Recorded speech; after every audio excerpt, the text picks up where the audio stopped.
Praise the lord. దేవుని శ్రేష్టమైన నామమునకు మహిమ కలుగును గాక. ఈరోజు దేవుని వాగ్దానము. యెహోవా నా విజ్ఞాపన ధ్వని ఆలకించి ఉన్నాడు, ఆయనకు స్తోత్రము కలుగును గాక. 28వ కీర్తన 6వ చరణము. ఈ ఉదయకాల సమయంలో ప్రేమపూర్ణుడైనటువంటి దేవుడే మనందరితో మాట్లాడుతున్నాడు. ఇక్కడ దావీదు అంటున్నాడు, యెహోవా నా విజ్ఞాపన ధ్వని ఆలకించి ఉన్నాడు, ఆయనకు స్తోత్రము కలుగును గాక అని. నా హృదయం ఆయన యందు నమ్మిక ఉంచెను, కనుకే నాకు సహాయం కలిగింది, నా హృదయం ప్రహర్షిస్తుంది అని. ఇంతకీ ఇతను ఇంత క్షేమంగా నెమ్మదిగా ఎలా ఉండగలిగాడు?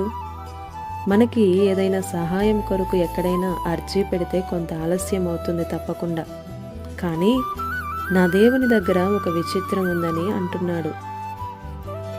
అతని జీవితంలో విజ్ఞాపన ధ్వని ఉంది. ఈ విజ్ఞాపన ధ్వని ఏ ఇంట్లో, ఏ సంఘంలో, ఎవరి జీవితంలో ఉంటుందో వారి జీవితాలలో దేవుని కార్యాలు, దేవుని సహాయమును తప్పకుండా పొందుకుంటారు. మరి ఈ విజ్ఞాపన ధ్వని ఉందా నీ జీవితంలో?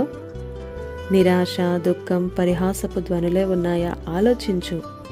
వాక్యానుసారంగా నడిచే వ్యక్తివై ఆయనపై ఆధారపడి నడుస్తూ ఉంటే అర్థమవుతుంది, ఇంకనూ చెక్కబడతావు.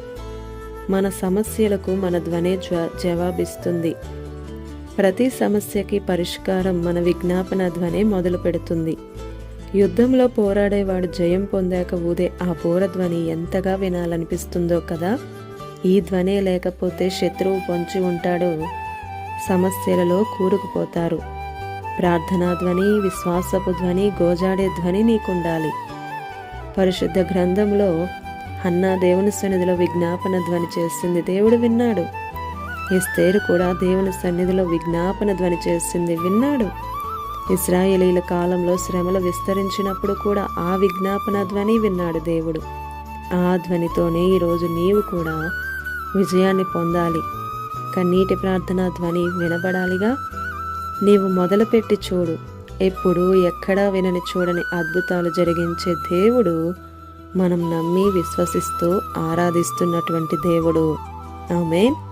ఈ దిన వాగ్దానం మనందరి జీవితాలలో నెరవేరాలని కోరుతూ దేవుని సువార్త పరిచర్యలో మీ సహోదరి Prasanna. God bless you. Amen.